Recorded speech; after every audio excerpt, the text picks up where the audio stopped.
meeting of the Parks, Recreation, and Natural Resources Commission to order. Hello and welcome. Thanks for sharing a beautiful spring evening with us. The purpose of this meeting is to learn about and share projects affecting the city parks and open spaces. As commissioners, we listen to resident feedback and apply our own expertise and perspectives to advising City Council. We have two commissioners beginning their terms with us this evening, Commissioner Olson and Commissioner Waterman. So I'm going to give you each a moment to introduce yourselves and share what's your favorite park and why. We'll start with you, Commissioner Olson. Thank you. So just to introduce myself, I moved to Cottage Grove the first time in 1961 and completed the majority of my grade school and all of junior high and high school in District 833. And then moved on to other places, but back in Cottage Grove in 2000 and have been here since. My favorite park is Hamlet because I was using that park as a park before it was really an official park. And so that's why it's my favorite. And I'm looking forward to a good time on this commission, and thank you. Yeah, thank you. We're happy to have you here. Commissioner Waterman? You stole my thunder, Mr. Olson. So Shane Waterman, my wife and I moved to Cottage Grove in 2001. All four of our boys were born here in Cottage Grove, and I'd have to say Hamlet is also my favorite park, and mainly because I've spent most of my life there with the boys in some way, shape, or form, either football or baseball or whatever. But it is one of my favorite parks in town for sure. And I'm also looking forward to participating on this board and being part of the community, so thank you. Thank you. All right, and we can get started with our agenda. Roll call. Taken. Did everyone have a chance to review the agenda? Can I get a motion to accept the agenda? Make a motion. And a second? Second. Okay, all in favor? Aye. Aye. Any opposed? Motion passes. Did we have a chance to review the minutes? Okay. I did notice a spot where we need a correction. Section 7, item A, Commissioner Crabtree is the vice chair. We'll make that change with the motion. Were there any other corrections noted? Okay. Can we get a motion to accept with the correction? I'll make a motion. Second. Thank you. All in favor? Aye. Any opposed? Motion passes. Okay, any open forum tonight? Don't see any. Okay, presentations. We will start with the Warming House Services Review, and our Recreation Supervisor, Brad Muckenhern, will lead us through that.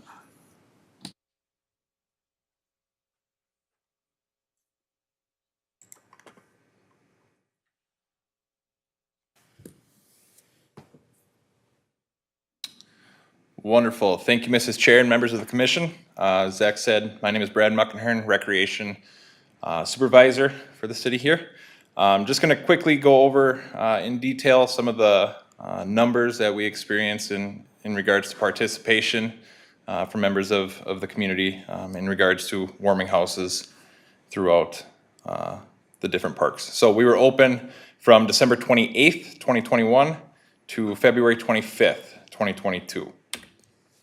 As mentioned, a number of years ago, we changed over to a warming house supervisor position that was to remove essentially 7 part-time positions and create a singular warming house roaming supervisor that would go to each facility of our parks, essentially providing greater visibility to the public and keeping a more involved employment opportunity for applicants. It's pretty similar to what every department in the city has seen and also with other part-time jobs throughout the community. We did have troubles getting the applicants through the door this year. Everything still worked out really well for us. Some things that we offer for this position in the city is paid training, use of a company vehicle, and the ability to pretty much choose your own schedule as you work. So we think that is a pretty good opportunity to try to drive employment opportunities for part-time and we increased our wages from $14 to $16 an hour to try to stay competitive with the market. So all in all, we had 3 applicants that applied. We had 2 that we hired, and thankfully they were willing to work upwards of 20 to 25 hours a week per shift.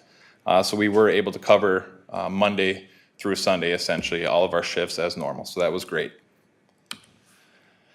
As far as attendance is concerned, I think there are some useful trends that I'll cover here shortly.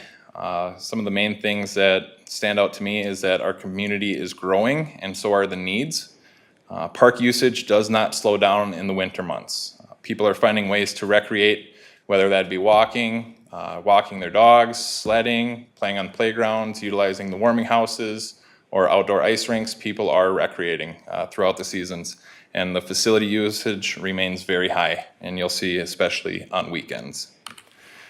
As we look here back to 2019, you can see that the trend is growing. Overall in 2019, about 6,500 participants is what just we counted during our scheduled shifts. That doesn't include early mornings, later nights, random times throughout the day. And as we continue on into 21 and 22, you can see a pretty good growing trend there.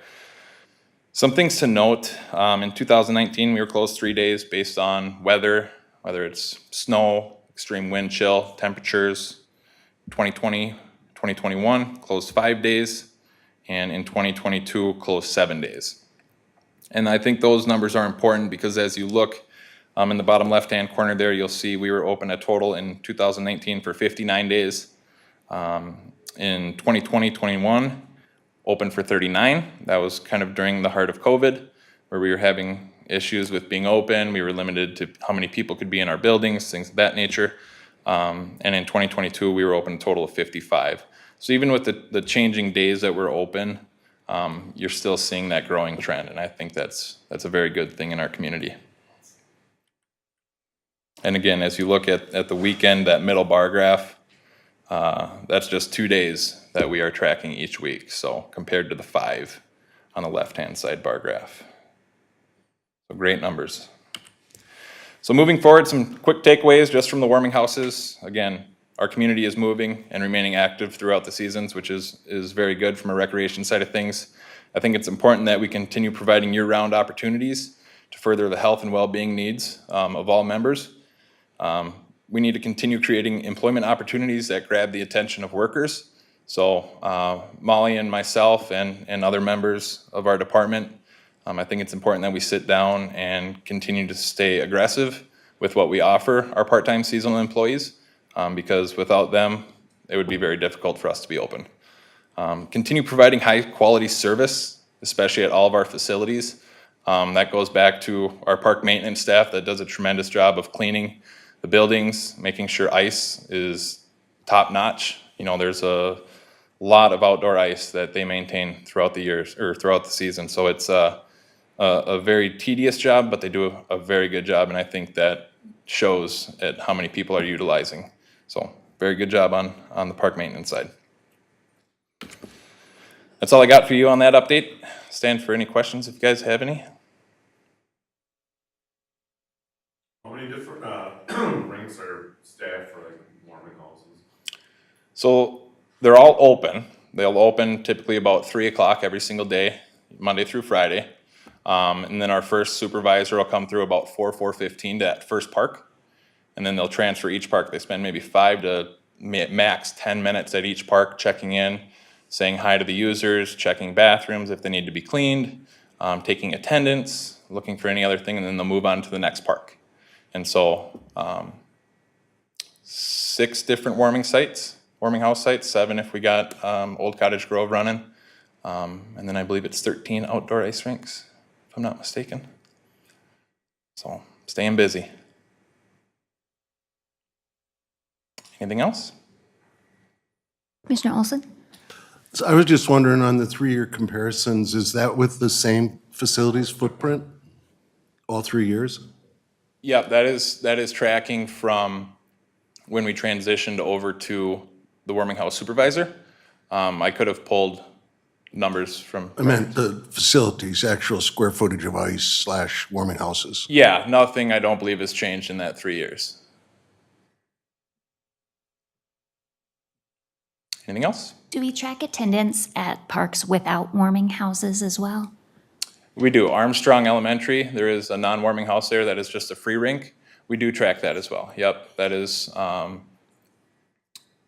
park that I don't want to say doesn't get used as often, but is not as well known of a facility that we offer, I would say. But even parks without rinks? Just for We do usage not, only? we do not Okay. track those currently in the winter. Okay. Yep. How are you guys actually tracking attendance? So it's a visual inspection. So when our supervisor pulls up to the facility, they're tracking sledders, skaters, people on the playground, people walking on sidewalks within the park. And it is a visual inspection. You know, it's not 100% exact, but very close. You know, they're counting heads. And they do that every hour on the hour, so. So with the two of them, are they pretty busy, or are we worried that when we add Glacial Park will have an ice rink and warming house too? Is that gonna make it so we have to move to three, or are we? It'll still certainly good with throw a two? loop into what we're gonna have to do as far as the scheduling standpoint is concerned. So on weekends, we do run 2 supervisors. We anticipate a busier day for the people. Parks are more engaged, there's more attendance. So we'll be running 2 supervisors during what you would consider prime time. I think it's, don't quote me on this, 10 to 3 or something. There might be 2 running, and one person will have 3 parks, the other will have 4. So as we look to the future with adding Glacial Valley, you know, we'll make changes to how the schedule looks, whether it be weekday or weekend scheduling. Well, ice was really good last year. I mean, we enjoyed it, so. Parks maintenance. Thank you. Thank you. And next up is community gardens. Thank you, Chair, members of the commission. The community garden conversation is one of those what's old is new, what's new is old type of conversations. We actually had a community garden in Cottage Grove from the mid-1980s to about 2000. At the time, it was removed because there was minimal users and it wasn't getting used. It was over by the old municipal pool site. And since that time, we've had rumblings and people asking about, you know, if and when we can get community gardens again. We have studied this at least on a few different occasions. And I know the last time we studied it was around 2012 or 13. And we had delayed any type of an action because we knew Shepherd's Farm was coming and they had some interest in doing community gardens, which they are doing, and you'll see that in the report. But it became apparent, especially with some of the food shortage issues that we're facing in the world, the way things are now. So we thought it was a good conversation to have with the commission. So we thought we'd at least put the information together and then hopefully get some direction from the commission as to what they think we should do with it, whether that's not pursue it, or study more information or study more examples to bring back to the commission. So Brad and our team have done a nice job of putting together a bunch of information. So we're going to supply that to you tonight and then get some direction from the commission.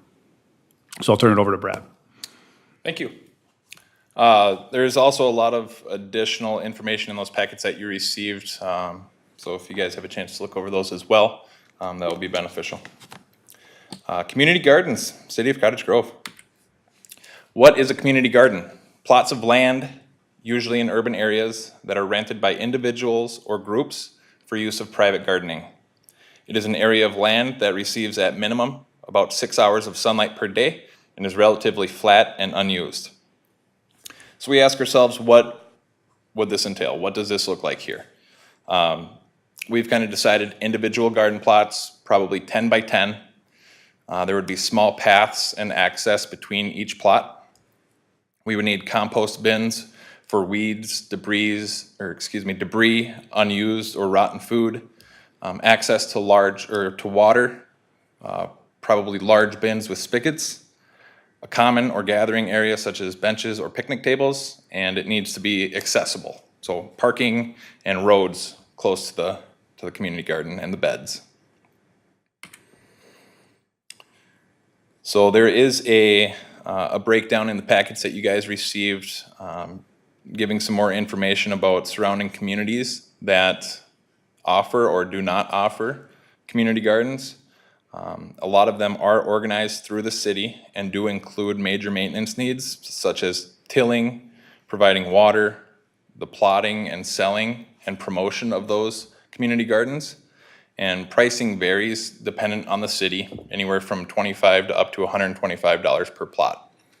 So as you see in this slide here, the total number of plots per community, range anywhere from Woodbury at 16 to Prior Lake at 47. Burnsville is large with 200. And Shepherd's Farm here in Cottage Grove has about 75. So just kind of give you an idea of what communities potentially around our size have and what communities a little larger might have. So what are the benefits to having a community garden? Obviously, as Zach mentioned, access to food and improved nutrition. It could lead to an increase in physical activity and mental health, as well as provide social health and community cohesion. Now, breaking down a little more how the city of Cottage Grove could do this, we could provide an area of land that will be tilled a total of 2 times per year, typically in the spring and the fall. The Parks Department would ensure that soil is fertile and suitable for planting. Plots would have to be measured and designated and sold.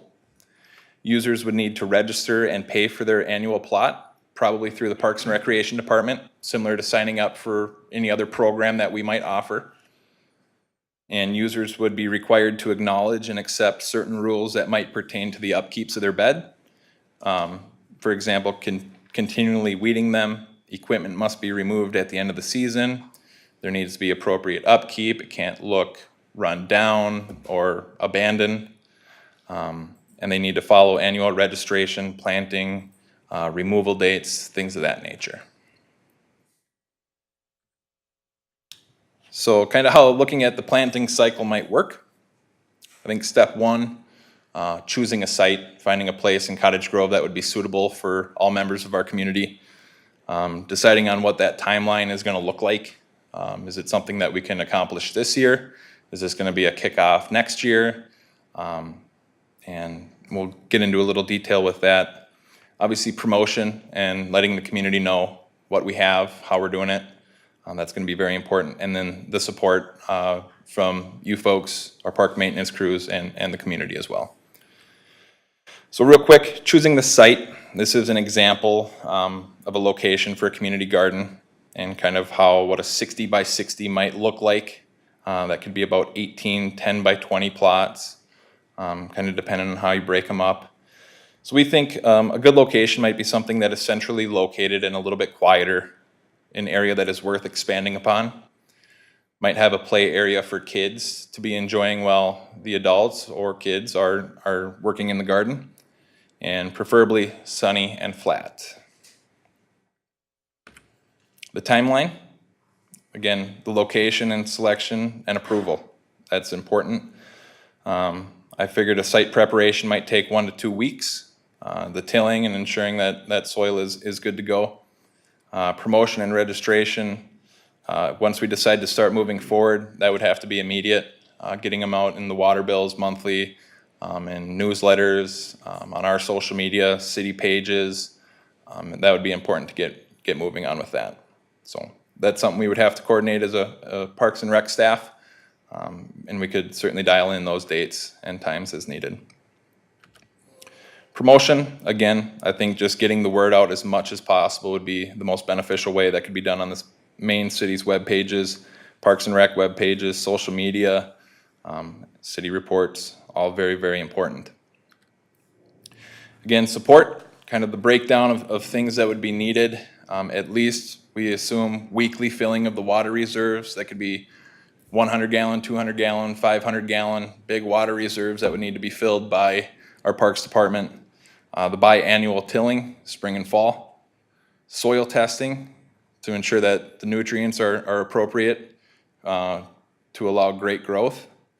And the removal of the compost bin as needed is very important as well. So I think it's really important that we have an opportunity to discuss where this might be a good location, if it is something that is plausible for us to accomplish. and if we think that it would be very beneficial for our community. So if you guys have any questions, I'll do my best to answer them for you.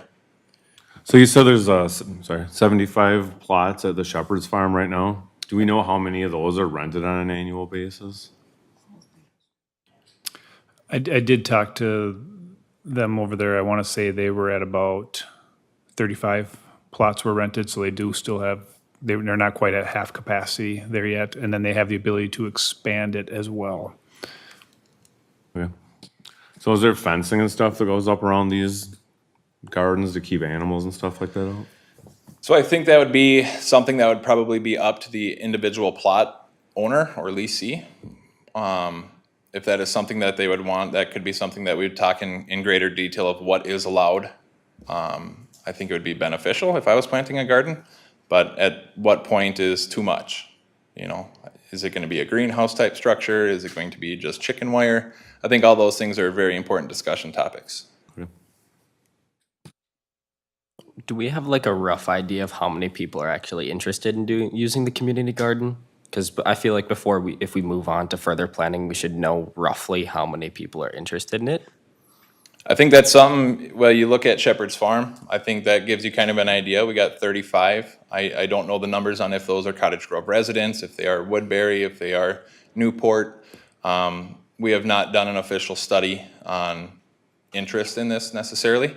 That's something that we could certainly look into. Yeah, because I think at least for me, in my mind, I feel like we should at least survey and get a rough idea of how many people would be interested in using it before we actually move ahead with any further planning.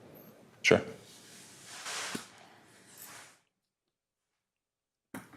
Would our intention be to make money off of this, or is it more just recouping our costs? Because I see the costs in here, and Shepherd's Farm's $125 a plot. And some of the others are like $25 to $50. I know in Minneapolis, we don't charge for them. And there's huge demand, and our biggest problem is selecting who gets them. Sure. But would our intention be to try and make our money back or to reinvest it, or? No, it's more, I think the charge would be, and I did talk to Shepherd's Farm too, because I said, you know, if we ran our program, obviously we wouldn't want to be next door to them. We want to make sure we're servicing a different part of the community. We would be lower in cost, and they were okay with that. We wouldn't be trying to recover our costs, but I think it's two parts. One, to pay for a little bit of our staff time, and then also compost and, you know, hauling and things like that. But then two, getting a little skin in the game for people, so they're committed, that they're gonna kind of tend to their gardens for the season. So I'm just curious, do people just eat the food they produce here, or do these go to farmers markets? You know, it's not, I get that it's not exactly a business, but what's the use model, the use case? And have you talked to the other communities? And do the administrators and staff at those communities wring their hands over this program? Or are they like, gee, I wish our program was so much bigger because it's so much fun for us doing this? So those are the two things I'd like to explore a little further if we could. I think I can cover that. Yeah, I mean, I think people are all over the board with what they do with the produce. I do believe some people donate it, and I do believe a lot of people do the, you know, farm to table concept and try to teach their family of where food comes from, which is a good thing.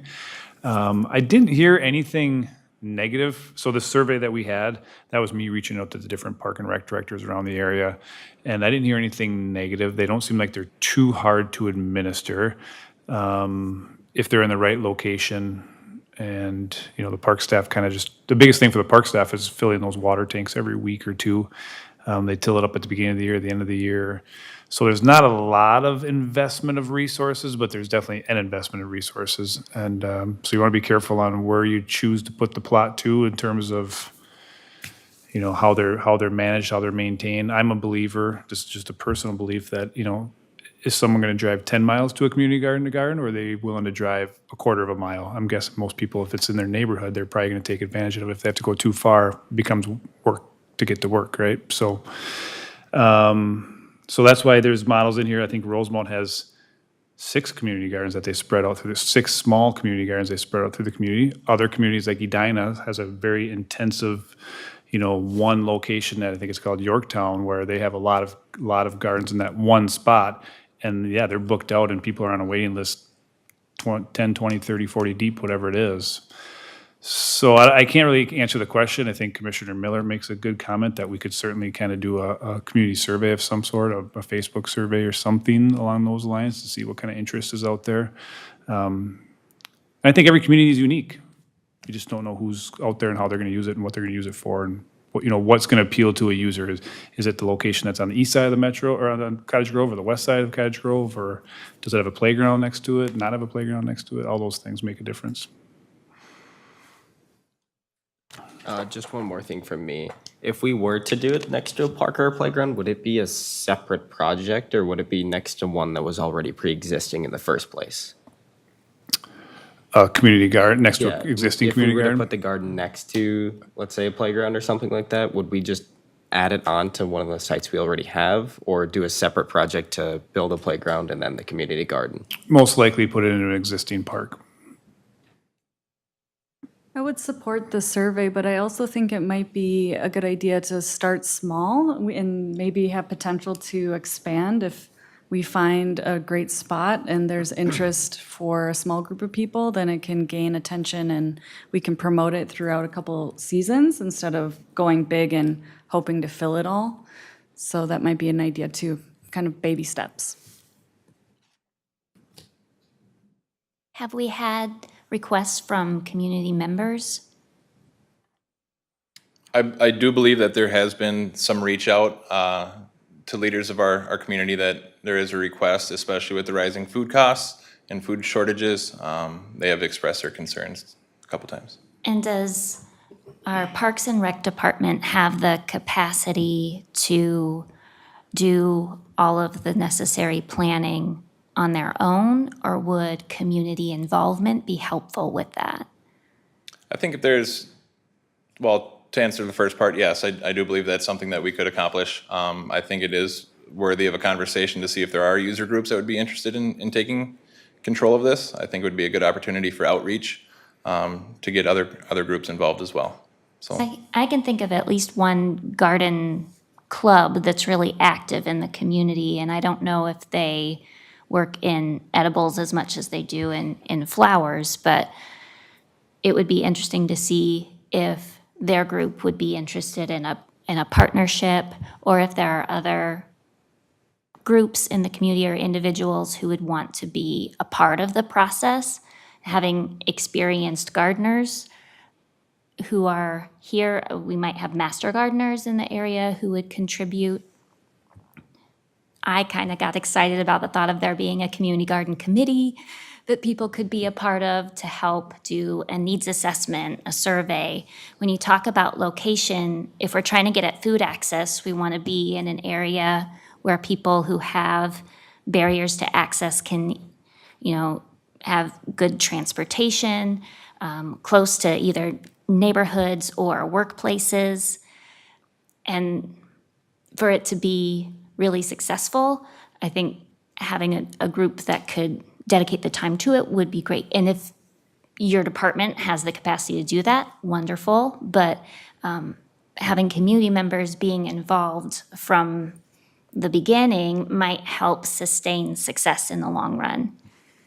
sure, I think that's definitely a great opportunity to look further into.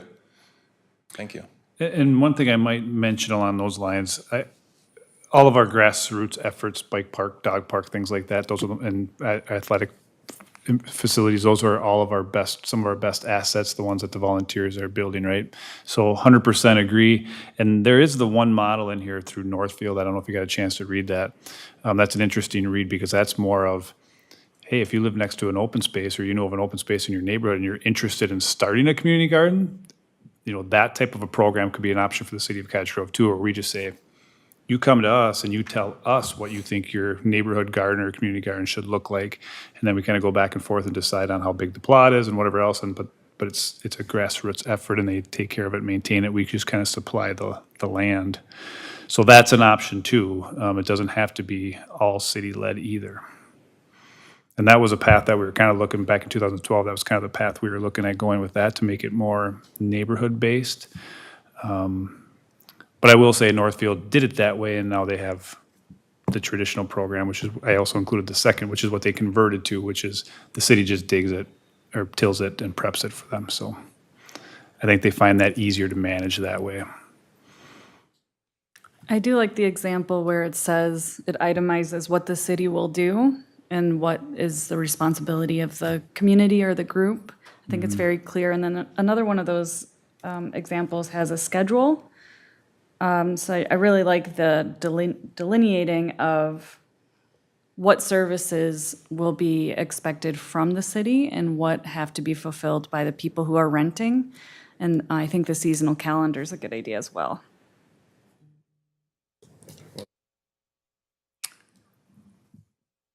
So I think what I'm hearing, I wrote down a bunch of notes, but as far as action items, study the interest. We'll try to figure out some way to do some community engagement to figure out what the interest is in the community. And then reach out to the Pine Ridge Garden Club as well and see if there's any interest with them helping run the program or be a part of the program in some way. I believe those would be our first two steps unless the commission is advising anything else. And I do have a list of all your other comments too, of what you liked and didn't like too, but these action steps, those are the actions I see. If we're going to survey though, let's not just Facebook survey, but maybe have some of those signs that we can put the QR code on in like different park areas that we think might possibly be good locations for a garden, so that the people who are walking in that area or utilizing that space already can see it and use it, because not all of our community members are on Facebook. That's a good idea. If you have locations in mind, I think we had like 2 we came up with. We didn't come up with very many, so, because it's hard. It's sun, flat, an unused space, because you don't want to lose too many of your open turf spaces either to throw a Frisbee or a ball or whatever else. So I know Ideal Park was one of them, South Ideal Park, where there's actually a sandbox in the location he had, but there's room for a garden there. And then I think we had another one on the west side of the highway as well. So if you have locations in the next handful of days, email me before we kind of get going on that, and we'll try to come up with some information. I guess, not really a question, but more of a comment, I guess. I don't know a lot about gardening, but I would assume if you were planting, it would probably be around now, right? Yes. So just talking out loud, I don't know if there's gonna be time to get all this stuff put together, prepped, studied, and get stuff in the ground to actually grow this year, but. Probably not, but in the meantime, we can certainly advise people that Shepherd's Farm is available. And they have a really good program. They kind of help. Their program for $125, it's not just the plot of land. They do educational programs. They, as you guys saw in the last meeting, they're going to start doing farm to food, farm to table programs where they can actually cook the produce they raise and things like that. So you're getting a lot of value for your $125 there. Just to build on that and the walk before we run comment that was made earlier, let's let the community lead us to this rather than us leading them. I mean, we all seem to be liking this idea, but none of us are jumping up on the table saying, let me lead the charge either. Right. So I think we're supportive. I feel like as a group, we're supportive of it. I like the idea that it doesn't get to start planting until next spring. I think we'll have a better launch that way, so I kind of like that. No, I agree with waiting until next year. It kind of gives us this entire summer to really promote the idea and see if people are really interested in it. And on top of that, proposing the 2 options of one where people do like their individual gardens in the community and really run it themselves versus the city setting up a specific plot of land in a garden for them to use.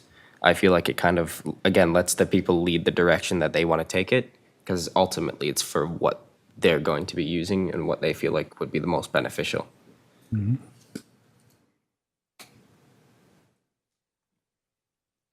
Allowing more time to plan could also give an opportunity to explore some partnerships, possibly with master gardeners or even community education.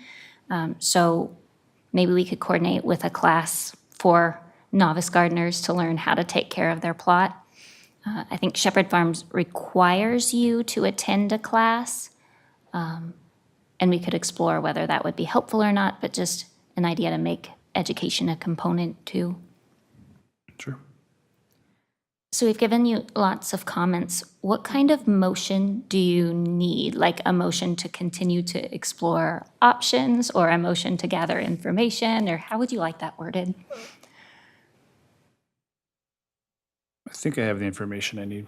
I don't think we need an official motion. We'll continue to do some research on the topic, and then we'll just bring more information back to you at the next meeting. Thank you for bringing this forward. I think it's pretty exciting. I mean, whether we end up moving forward with it or not, it's really neat to explore the opportunities to support our residents in another way and allow another opportunity to engage with our park system. Let me actually, Chair, how about just a motion to table pending further information? So Chair, I'll move to table this conversation to our next meeting or the meeting after, as staff is able to gather information for us to I'll consider. second. I'll second it. Oh, all in favor? Aye. Okay, motion passes. Thank you. Next, we have a park naming request. Thank you, Chair, members of the commission. We have a application for renaming or naming a city park.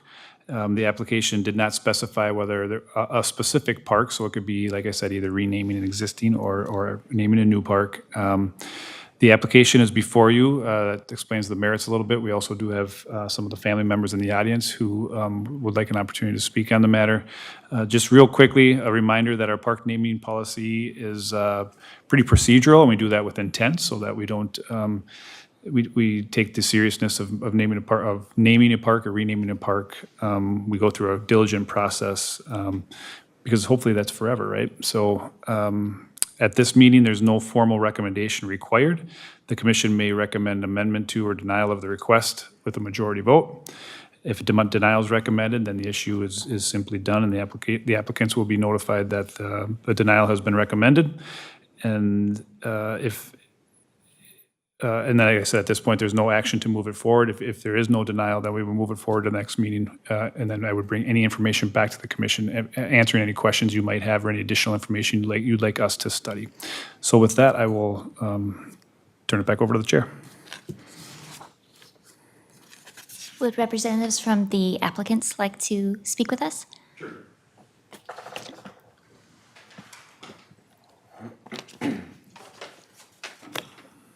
And if you could share your name and your address, please. Sure.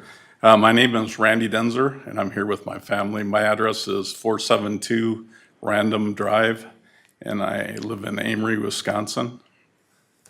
And I'm here with my family to propose that we name a park after my mom and dad, Jack and Marlis Denzer. They're long-term residents of the city of Cottage Grove for over 66 years. They bought their first house in 1956 on Belden Boulevard, which was one of the first Orrin Thompson developments called Thompson Grove. There was about 8 houses in that development, and the population of Cottage Grove was about 1,200 at that time. They lived there for about 13 years, and then they moved to Grosse Pointe Avenue, where they lived up until the time of my mother's death in 1996. And then my father moved to Irish Court, where he lived until recently. We lost Dad to COVID in January of 2022. Mom and Dad were successful local business people. They owned a service station for over 35 years. It started out as Jack's Pure Oil, and then became Jack's Union 76. And they also had J-Mar Sports, which is next to Erickson Marine, which sold snowmobiles and motorcycles. They were also very involved in the community.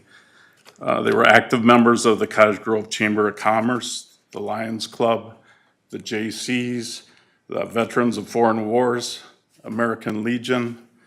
They were members of St. Thomas Aquinas Church. My dad was one of the organizers of the Cottage Grove Halloween Parade. They were a Little League team sponsor and supporter of the Cottage Grove Athletics Association. And my dad also taught adult education at Park Senior High for auto mechanics and small engine repair. Sorry.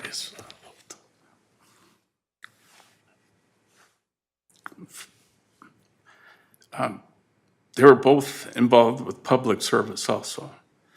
Dad was a city council member for 13 years, from 1978 to 1991. And he was a mayor of Cottage Grove for 8 years, from 1992 to 2000. Together, he had over 21 years of public service. He got a certificate of commendation from the state of Minnesota for his public service from the governor, and a certificate of special congressional recognition for his outstanding service to the community from Congressman Bill Luther. So they've been very involved in the community, and we're very proud of their accomplishments. Thank you for your consideration.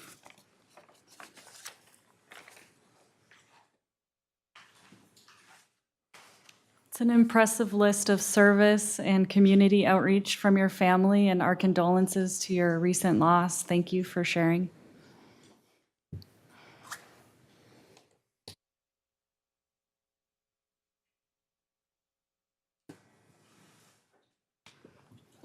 How do we move forward with naming a park when we don't have a park proposed?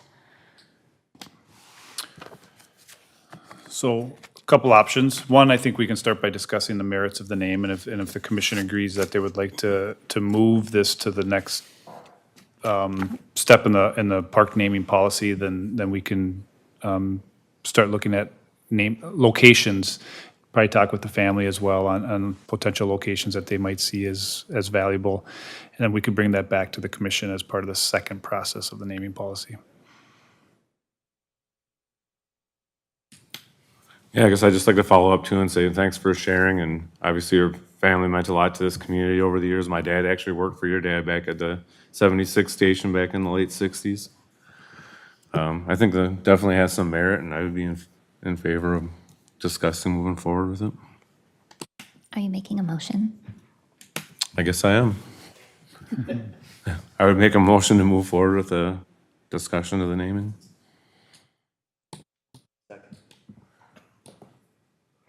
All in favor? Any opposed? Motion passes. Oh, excuse me, I didn't get a chance. I'm going to abstain.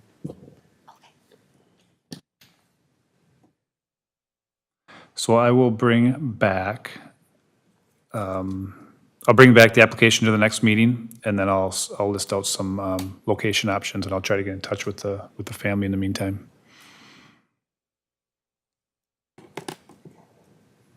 Okay.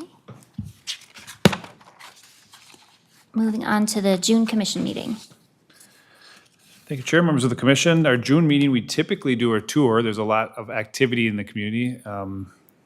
Each year is different, so it's an opportunity for the commission to take a guided tour by yours truly and learn all about all the different things going on in Cottage Grove. So to do that, I typically rent a bus, and we jump on about 6:30, leaving from here. Usually we leave at 6, but what I have listed is a little bit of a shorter journey this year, so I'm thinking we could go 6:30 to 8:30 on Monday, June 13th. I did include the stops, but of course the commission is welcome to add to or delete from that list. And, or if the commission is not comfortable doing the bus tour or do not want to do the bus tour, we can have a regular meeting on June 13th as well, if that's preferred. So just giving you the option. I think we've done it every year for the past probably 10 years or so, but it's up to the commission on how they'd like to proceed. What's that? What type of bus is it? It's a nice bus. It's a I don't know, bus. it's a commercial bus. It's got nice seats. No TVs. No Wi-Fi. I would be in favor of doing the tour.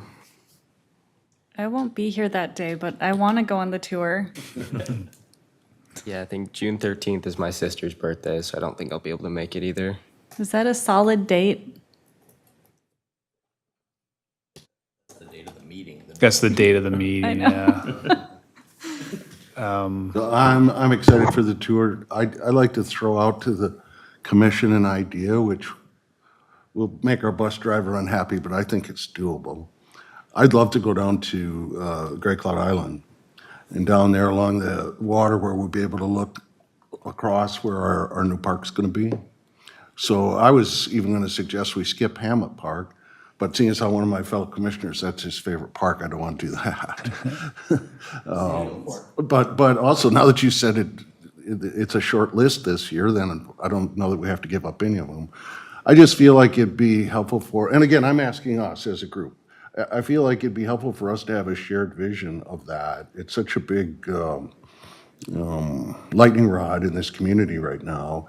And if we were standing out there together looking at it and talking to one another about it, I feel like that might be a good thing. So I just throw that out there for you all to consider. And Zach, if it's impossible for the bus to do that, I get it too, but it seems Yeah, like we'd I be think we able just to. have to go through St. Paul Park. I don't think it'll make it under the bridge, but we can do that. But would you rather look at it from the island, or would you rather just go be on the property? Some of you have already been on the property. Yeah, I'm open to whatever we decide on that. It was more this idea of all of us together seeing it and talking and pointing at it and having that shared experience as we go through this process is what I was kind of fishing for. I know, Susie, you've been on the property. Has anybody else been on the property? Most of us have, because we had a meeting there last year, but that was prior to, Yeah. Yeah, I think everyone that was on the commission prior to that, we were all down there last year Okay. for that tour. Okay. So, yeah, we could do either or, but we can make that happen.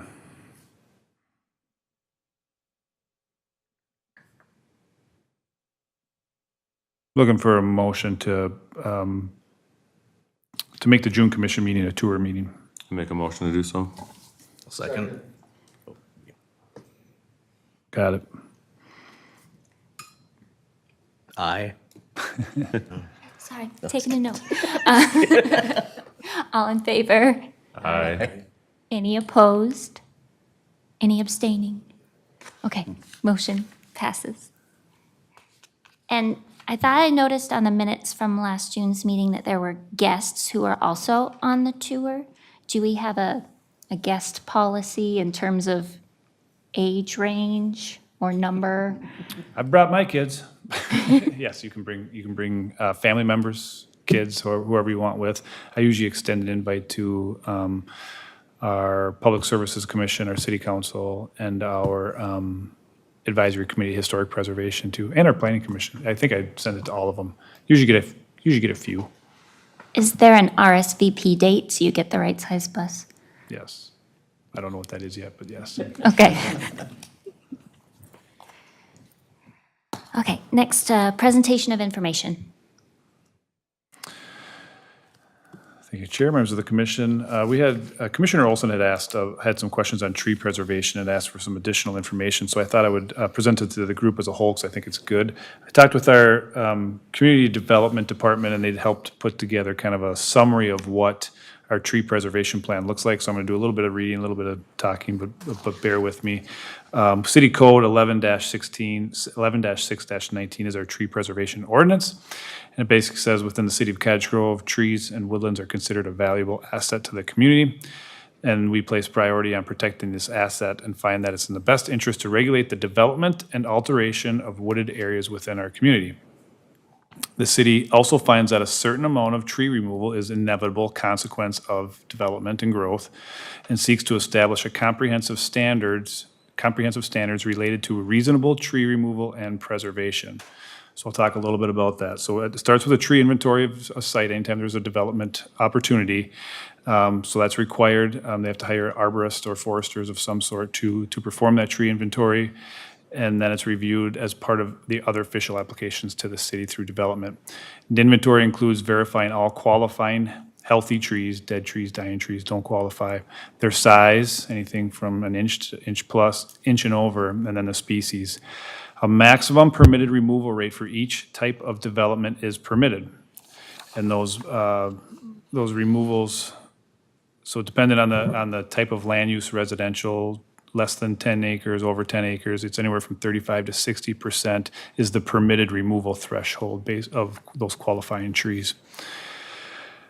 Developers are also required to install a minimum, So then after that, if they go above and beyond the permitted removal rate, then mitigation is required for any additional healthy qualifying trees that are removed. So then that goes to another table where, it's based on the size and the species. So if you remove a 200-year-old oak tree, you're gonna have to buy a lot of little trees to replace that 200-year oak tree. If you lose a box elder, that's, 5 inches, it might be, one small tree. So that's kind of how that process works, and then there's a replacement rate, and yeah, it's based on inches and how many are removed and things like that. And if they can't find mitigation, so if they can't find a way to replant those on their existing development, then they can give cash in lieu of land. So that's where, that funds our Public Landscapes Initiative, which I think this commission, the newer commissioners might not be aware of it, but when we do our capital improvements plan, you'll see that we have a whole list of public landscaping projects we put in there. And that's where that funding comes from. So if, if there's a development on the east side of town, we might be planting 200 trees in Hamlet Park. Well, Hamlet Park is reaping the benefits of what's coming down on that east housing development on the east side of town. So the Public Landscape Initiative funds anything from prairie, wetland, almost all the prairie restoration we've done with all that great pollinator habitat and things of that nature. A lot of that comes from this tree mitigation, this tree preservation ordinance, wetland restoration, woodland restoration, Camel's Hump. A lot of that funding for Camel's Hump is grant related with funding source with matching funds from the Public Landscapes Initiative. So that's an opportunity where we take a little bit of that Public Landscapes Initiative. So some trees that were removed, we take it, we match it with, not even match it, but we, if it's a 10% match, we get 90% more funds from grant funding. So now you're taking that small loss and turning it into a much bigger project for future park and open space areas to make sure we have trees and other plantings there that are helping the ecosystem. And then I should also mention that each developer is required to install a minimum amount of landscaping as part of any new development, and that's more house by house, and I'm sure most of the commissioners are familiar with that, that if you build a house in Cottage Grove, you have to have X amount of shade trees, X amount of shrubs, X amount of garden plots, or whatever it might be now, so.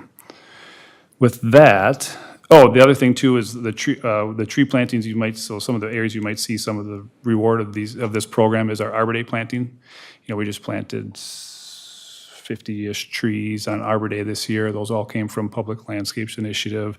If you think of Jamaica Avenue with all the trees and the boulevard and the right-of-way, those are all Public Landscape Initiative type trees. The Ravine Parkway, 80th Street. So we do a lot of right-of-way planting as well. So with that, any questions I can answer to help understand how that process works? I'll just say thank you. That's exactly what I was looking for. And to me, it's so easy for citizens to say because it's so visible when all the trees disappear. And we do such a great job of capturing that resource back in other ways. I want us to be able to talk to our friends and stuff about that because it's something for us to be proud of, and it is part of what we're all about, keeping these open and green spaces. So that was really excellent, Zach. Thank you. It's just what I was looking for. And I do bring the Public Landscapes Initiative program. We do a 5-year, actually it's about an 8-year capital improvements plan. It's a separate document that the commission will review. It's usually in the fall. The commission will review that as part of the capital improvements plan too. So you'll get to see the history of all the projects we've completed as well as what's coming up, so.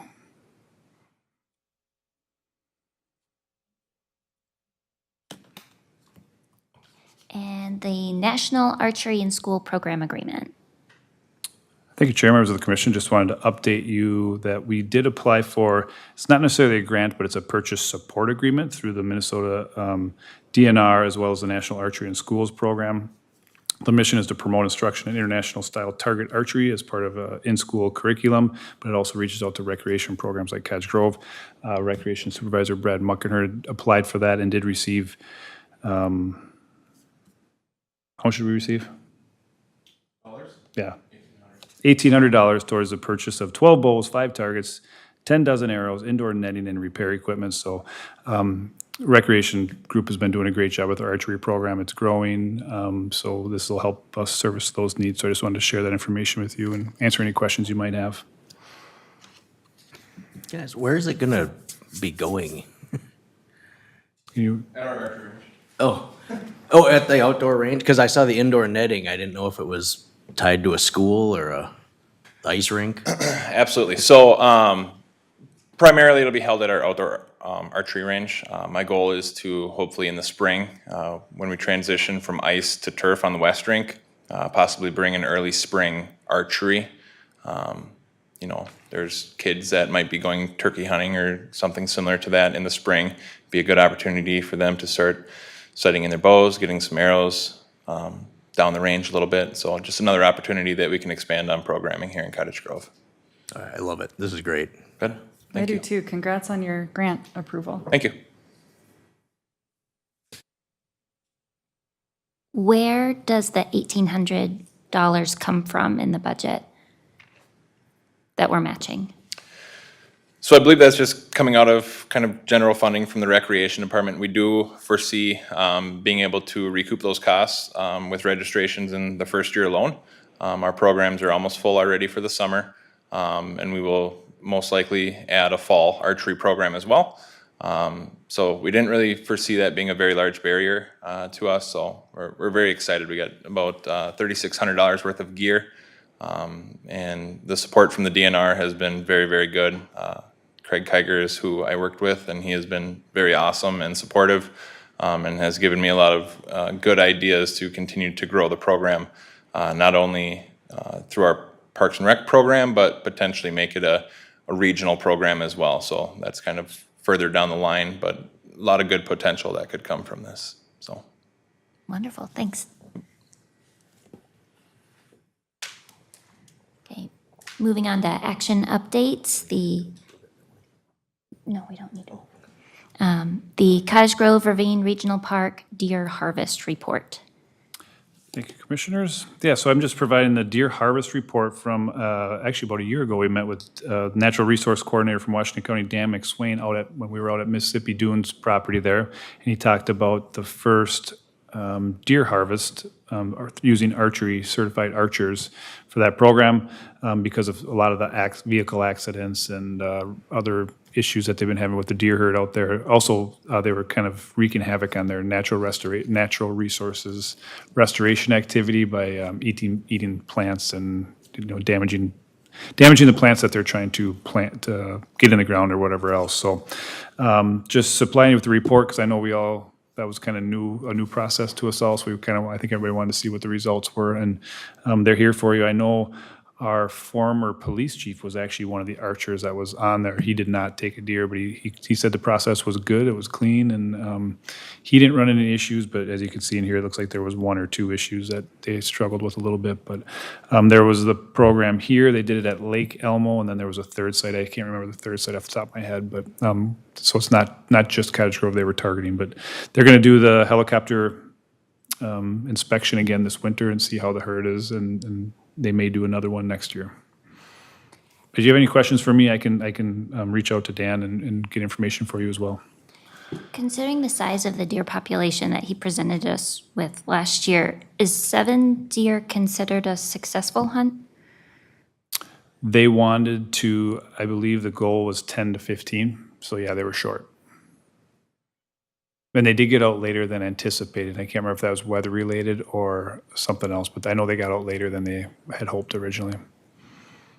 And other than the feedback they got from the hunters on Kimbrough, do we know if there were any comments from the public about areas of the park that were closed? I did not hear any feedback, but and he didn't mention it in his report. I can ask. It looks like if they had more area, they might have been able to harvest more deer, and with less public complaint, I wonder if we could close more areas in the future. I'd be curious how they kind of strategize that. Sure.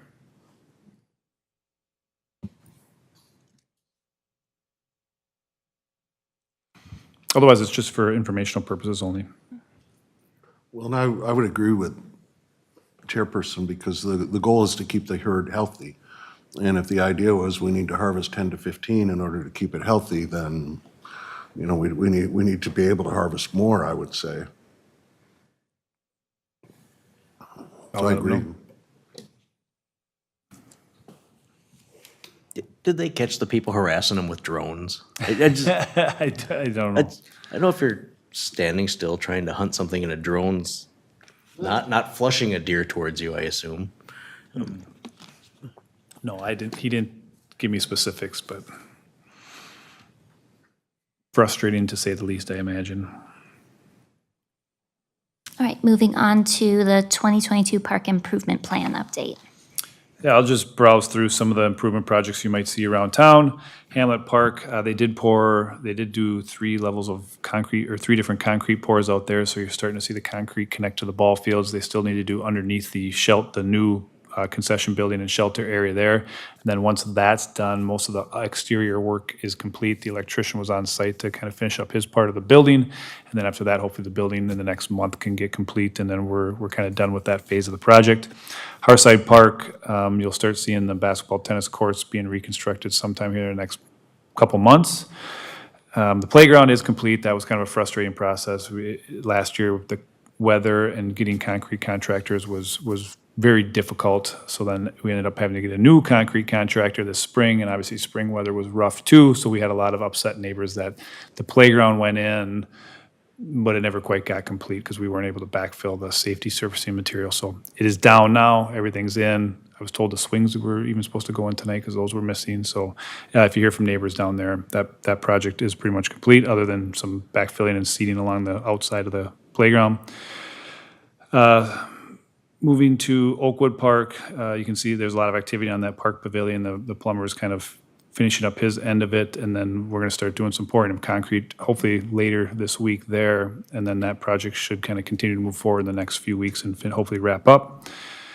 There was some good, you saw some rock landscaping probably at the entrance there. Boulder Images did some work there for us, so that looks really nice. We'll do some entry landscaping improvements, which will kind of be the final polishing piece for that park investment. Lamar Park, our crew was out laying concrete at Lamar Park this weekend, so around the building, the plaza that leads to the ball fields there, so that looks very nice. They got one more pour to do tomorrow, and then that project is kind of complete, and newer and taller backstops at the first 2 fields to prevent foul balls from going through. Playground improvements, you'll start seeing work at Highlands, Hidden Valley, and Meadowgrass sometime over the course of the next couple of months. I think they're all phased a little bit differently as far as when they start, but those playgrounds will all get replaced. Or Highlands is actually a renovation, but a renovation with some additional equipment to it. And then Glacial Valley Park, I think we talked about the last month, but we did publicly bid the entire project as opposed to doing a 3-year phase. We're doing all we bid the entire project. The council did accept the bids last Wednesday, so that project will start hopefully here in the next month or 2. And then we did allow the contractor to work the entirety of this year and then into next year. I think June 30th was the significant completion date. So it gives a little bit of flexibility and hopefully getting that project done in a reasonable manner. And then we're still working on the building design, enhanced building design, and then we'll come back to the commission with some information on that when we see some more architectural renderings. And then Still Ponds Park, we're still kind of working on some trail addition work there, but that's essentially owned by the city now, and people can use it. It's a public park, but we don't have a lot of good infrastructure for walking it, so it's kind of natural hiking at the moment, which is fine. And then we're working on things like Military Trailhead, the parcel off of where the future North Point development is, off 100th Street, the old Civic Farms there. And then Mississippi Dunes, we've talked about that as well. So, and then I'll also mention some of the grant updates we've had. One related to Mississippi Dunes was the Scenic and Natural Areas grant. We don't expect those results until June. The Outdoor Recreation Grant for Glacial Valley Park, which we talked about, we don't expect that until June or July. And then we did also mention to the commission last meeting that the No Child Left Inside grant we applied for, we did not get that. But I know there was just a response today I saw from Brad that there's an alternative source of funding for a portion of that fund too, to try to do some of the similar programming elements we were looking at. So still some options to get some funding support for the No Child Left Inside program. So I'll answer any questions you might have. Obviously, we think you guys are the eyes and ears of the community, so if you have things that you've heard of or seen or neighbors are asking you about, feel free to ask today or anytime, and we'll answer the questions. I don't recall the timing on when the fields were opening at Hamlet. Were two of the new fields opening this year? Yep, so those fields are actually open and being used right now by the Athletic Association, and actually the high school team's playing there a little bit this week as well. So the fields are being used, the scoreboards are in, but we don't have the power in. Those were those two donated scoreboards from the Athletic Association. But the power's not in for those quite yet, but yeah, they're being used. All right, cool. At Highlands, I saw the paddle boat was out. Thanks. It feels like spring when we have that option available. Nice. Do we have an update on the courts at Highlands? It didn't look like they were all the way in yet. I didn't get a chance to look up there today. I know they were starting to paint them on Friday. With the weather today, my guess is he's probably not back to finish putting the lines down. Okay. Hopefully tomorrow. It's supposed to be dry, so I would assume he'd be finishing up. Oh, exciting.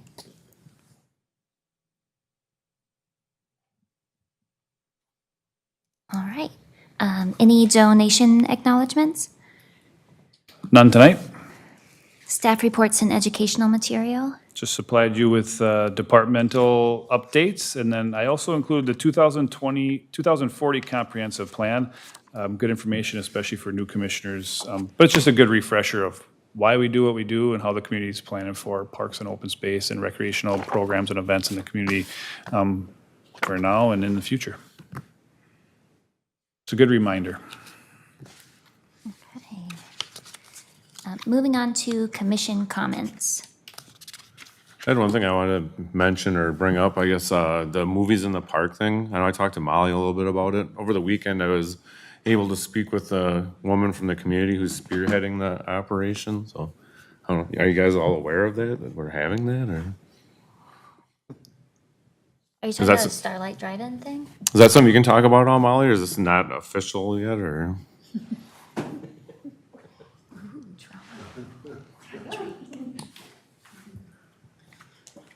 Good evening, everyone. So probably about a month and a half ago or so, a resident reached out and really wants to bring back movies in the park.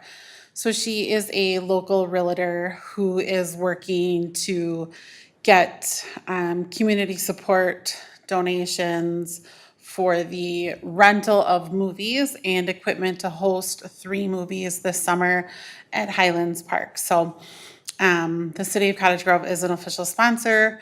But beyond that, I would say nothing else is really public yet until kind of all of the donations are secured. And then maybe at some point we would just go down to 1 movie instead of doing 3. They are about, it is about $1,700 each night. To host the movie is very expensive to rent when you're showing it in a public place, and then to rent the equipment as well. So, yep, she's working on it. Her name is Monique Garza. She's been amazing to work with so far. So, again, like another community-led thing that we're here to support on the city side. So, yeah, hopefully in the next couple of weeks, there'll be an official announcement, more to come. But yes, the city is working with her, and we're happy to do so. All right, yeah, she was very passionate about it. I talked to her for quite some time on Saturday, so, Yeah, awesome community events. cool, thanks, Molly. So I just wanted to share with the rest of the commission, I'm also on the Washington County Parks and Open Space Commission. So Chair Suzie asked if I'd share things that occurred at those meetings, and I just attended my first one in March. So I'd like to do that, and I'll send an email tonight that has this in it so that you'll have actual links and stuff. So the Land and Water Legacy Program has actually been 15 years now since the voter referendum passed. And it's actually a really amazing program. With something like $12 million, they've recruited another $22 million. And that money has been used to buy a lot of land around, of course, the entire state, but a lot of it right here in Washington County too. And so there's a link to the website, and there's about a 3-minute video right where this link will take you. That's also in a QR code on the monthly Washington County pamphlet that comes out right on the cover of it. But I'd urge all of us to look at that movie. It's really, really good, and it's heartwarming to see what these dollars have been able to do on behalf of open spaces and natural resources. There's a lot of discussion about renovations at the historic courthouse in Stillwater, which is owned by the county, and there's a lot that has to be done. I can't even remember all of it, because it was 2 months ago. But that's a big thing on people's plates to get resolved, and they're going to restore it. So, I mean, it's going to continue to be a wonderful place. They actually have an ice cream social there every summer. This year, it's on July 14th. The county fair is August 3rd through 7th. And then there's a Bluegrass Festival at Lake Elmo Park, County Park, in September. I put September 10th down, but I can't find it anywhere on the internet, on any of the websites. So I'm not sure for sure what the date is, but it is in September, and it's outdoors, and it's a whole Saturday afternoon thing, I believe. So I've got a draft email set to go, so I'll send it off to everyone, including you, Zach, when we're done tonight. And I'll be happy to take any messages anybody wants. The next meeting's 2 weeks from today, 2 weeks, the following 2 weeks. And anything that comes up that you all would want me to bring to that forum, I'd be happy to do that as well. Thank you. You're welcome. All right, and council comments. Good evening. I'd like to start out by thanking everyone for their hard work. I think as a community, we really pride ourselves in our parks. I know that we rank among the top in terms of parks and open space among metro communities. So I know that's a point of pride for me.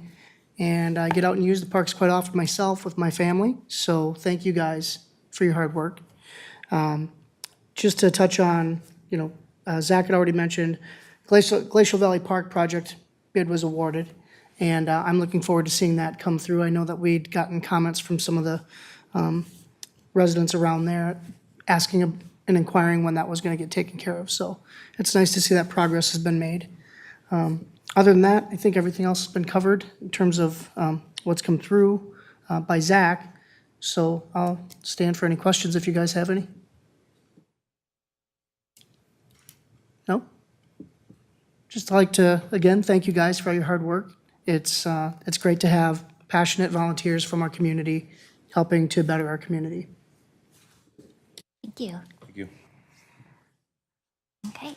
This evening, we have a workshop to review our work plan for 2022 through 2023. And since our agenda is complete, we will adjourn to continue our workshop.